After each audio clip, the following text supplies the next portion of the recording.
મને તારો કપાસ જોવા દે ને. વાવ, કેટલો નાઈસ છે. હું કાલે આ લઈને આવીશ. હું મારા મમ્મી પાસે જીત કરીશ એટલે મને લઈ આપશે. શું જીતથી લઈ આપશે? હા, હું જીત કરીશ એટલે મને લઈ આપશે. જીયા, આપણા મેડમે આપણને શીખવાડ્યું નથી કે જીદ ન કરવી. આપણે બીજાની સારી સારી વસ્તુ જોઈને માંગણી ન કરાય. મેં પણ મારા પપ્પા પાસે સાયકલની જીદ કરી હતી પણ તેણે મને લઈ આપી. એમ તમે સમજાવો ને જીદ કેમ ન કરાય? જીદ એટલે સામેવાળી વ્યક્તિની ઈચ્છા હોય કે ન હોય અને આપણે તેની માંગણી કરીએ તેને જીદ કહેવાય. જીદ એટલે વસ્તુ લેવી એ જ નથી.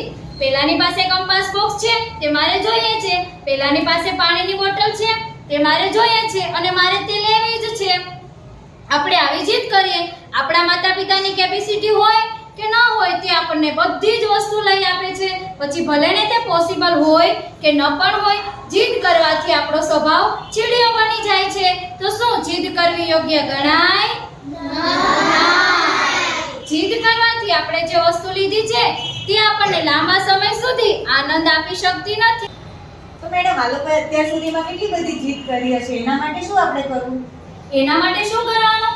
એના માટે આપણે બધાએ સાથે મળીને એક સંકલ્પ લેવાનો છે કે અમે આજ પછી ક્યારેય જીદ કરીશું નહીં. અને આપણા માતા પિતા પાસે જઈ અને એને સોરી કહેવાનું છે અત્યાર સુધી આપણે જેટલી જીદ કરી એના માટે, અને કહેવાનું છે કે આજ પછી અમે ક્યારેય પણ જીદ કરીશું નહીં. અને તમે જે કંઈ પણ વસ્તુ લઈ આપો અમે એ જ લઈશું. તો ચાલો બોલો, કેટલા મને પ્રોમિસ કરશે કે હું આજ પછી ક્યારેય જીદ નહીં કરું?